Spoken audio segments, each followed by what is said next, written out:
قوم کی حقیقی آزادی کی خاطر عمران خان کو جیل میں 97 روز گزر گئے۔ چیئرمین تحریک انصاف اور سابق وزیر اعظم عمران خان قوم کو حقیقی آزادی دلانے کی خاطر وہ قربانی دے رہے ہیں جو صدیوں یاد رکھی جائے گی۔ عمران خان کے خلاف نہ توشہ خانہ کیس میں کچھ ثابت ہوا، نہ ہی ابھی تک سائفر کیس میں کچھ نکلا ہے، کیونکہ عمران خان پاکستان کی 75 سالہ تاریخ کے واحد لیڈر ہیں جنہوں نے کرپشن کی نہ ملک کا سودا کیا، نہ ہی کسی عالمی قوت کے اعلی کار بنے، اور یہی خوبی ان کا جرم بن چکی ہے۔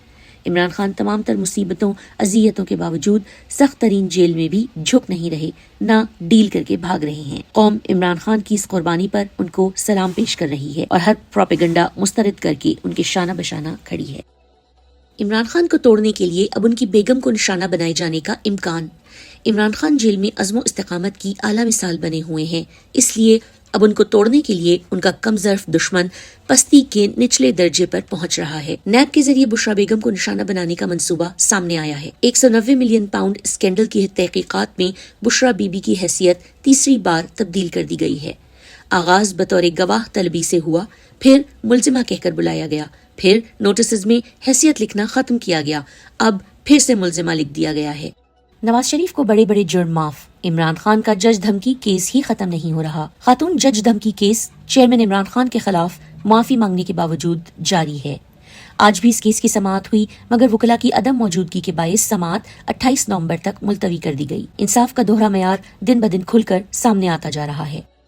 عمران خان کے خلاف میڈیا پر چلنے والا پروپیگنڈا بے نقاب۔ پی ڈی ایم کو جب عمران خان کے خلاف کچھ نہیں ملا تو ان کی کردار کشی کر کے بیانیہ بنانے کی کوشش ہو رہی ہے۔ فرحت شہزادی، بشرا بی بی اور عمران خان پر جھوٹ پر مبنی کیمپین چلائی جا رہی ہے۔ سابقہ وفاقی مشیر برائے احتساب بریگیڈیئر مصدق عباسی نے اپنے ویڈیو پیغام میں بتایا کہ جو رپورٹ کل میڈیا پر آئی اس کی کوئی وقت نہیں، کیونکہ اگر اس میں کوئی مواد ہوتا تو ایسی رپورٹ ایف بی آر یا کوئی تحقیقاتی ادارہ شائع کرتا۔ اگر ہم کسی مہذب ملک میں ہوتے جہاں کوئی قانون اور آئین ہوتا تو ایسی جھوٹی رپورٹ شائع کرنے پر ان سب صحافیوں پر ہتک عزت کا مقدمہ چل سکتا تھا اور انہیں جیل جانا پڑتا۔ ایسی رپورٹ کو نہ عدالتیں قبول کرتی ہیں اور نہ ہی کوئی اور ادارہ اسے اہمیت دیتا ہے۔ کوشش یہ ہو رہی ہے کہ کہیں سے عمران خان کے خلاف کچھ ڈھونڈا جائے تاکہ ان کو بھٹو کی طرح سزا دے دی جائے۔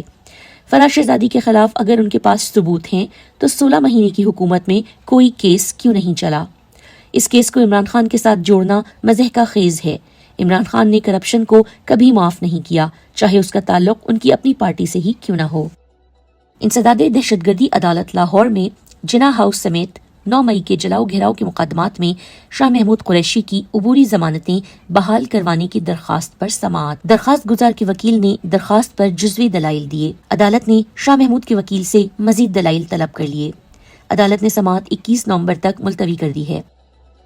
Election commission P T I کو لیول پلینگ فیلڈ تو دور فیلڈ تک دینے سے خائف ہے۔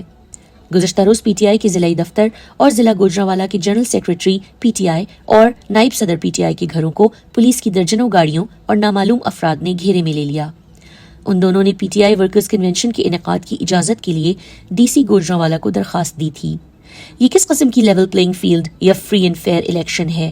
نگران وفاقی وزیر اطلاعات مرتضی سولنگی کی صدر مملکت کے لیول پلینگ فیلڈ کے حوالے سے دیے گئے بیان پر تنقید کا معاملہ۔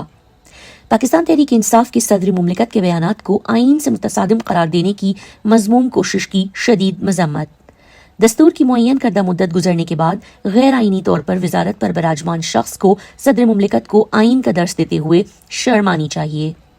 تحریک انصاف کو لیول پلینگ فیلڈ سے مسلسل محروم رکھنے میں نگران حکومت اور الیکشن کمیشن کا شرمناک کردار کسی سے ڈھکا چھپا نہیں۔ تحریک انصاف کو سیاسی اجتماعات کی اجازت سے محروم رکھنے اور قائدین و کارکنان کی جبری گمشدگیوں میں مجرمانہ سہولت کاری کرنے والوں کو آئین کا ذکر کرنا زیب نہیں دیتا۔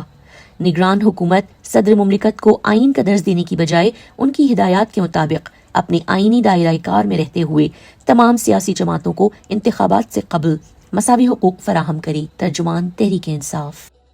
میاں اسلم اقبال کی تقریر جس کی وجہ سے وہ نشانہ ہیں۔ انہوں نے نون لیگ والوں کو مخاطب کرتے ہوئے کہا تھا، پیسے کی لت تم لوگوں نے ڈالی ہے، تم لوگ پیسے لگاتے ہو پھر اس سے پیسے کماتے ہو، تم نے میری نسلیں خراب کی ہیں۔ ان گندے لوگوں نے جو کہتے ہیں ووٹ کو عزت دو، یہ ووٹ کو عزت نہیں دیتے، یہ پیسے کو عزت دیتے ہیں، یہ نوٹ کو عزت دیتے ہیں۔ یہ کہتے ہیں ہم نے عمران خان کے اوپر لال دائرہ لگا دیا ہے۔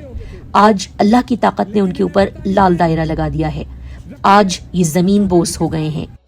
الیکشن کمیشن کی لیول پلینگ فیلڈ کا پول پھر کھل گیا۔ پی ٹی آئی کو 12 نومبر کو کراچی میں انتخابی جلسہ یا کارنر میٹنگ کرنے کی اجازت اب تک نہیں دی گئی۔ یہ ایک سیاسی پارٹی کے آئینی اور جمہوری حق کی خلاف ورزی ہے۔ یہ 25 کروڑ عوام کے حق پر ڈاکہ ڈال کر ایک اشتہاری مجرم کو زبردستی ملک پر مسلط کرنے کی کوشش نہیں تو اور کیا ہے۔ تحریک انصاف کی نہتی خواتین کے خلاف پولیس کے بے بنیاد الزامات۔ عدالتیں ایک کیس میں خواتین قیدیوں کو رہا کرتی ہیں تو پولیس ہر دھرمی کا مظاہرہ کرتے ہوئے نیا مضحکہ خیز کیس بنا کر پھر گرفتار کر لیتی ہے۔ صنم جاوید کے خلاف نیا جعلی کیس زمان پارک پیٹرول بم پھینکنے کا بنایا گیا ہے، جس کی سماعت آج ہوئی اور انسداد دہشت گردی عدالت نے صنم جاوید کا 3 روزہ جسمانی ریمانڈ منظور کر لیا، جبکہ خدیجہ شاہ کے کیس میں بھی آج بھی پولیس چالان پیش نہ کر سکی۔ عدالت نے 13 نومبر تک سماعت ملتوی کر دی۔ 6 ماہ سے غیر قانونی طور پر قید تحریک انصاف کے ورکرز کا انتظار مزید لمبا ہو گیا۔ انسداد دہشت گردی عدالت لاہور جناح ہاؤس حملہ کیس میں نامزد 129 ملزمان کی درخواست ضمانت پر سماعت منگل تک ملتوی کر دی۔ پولیس کی جانب سے مقدمے کا ریکارڈ آج بھی عدالت میں پیش نہ کیا گیا۔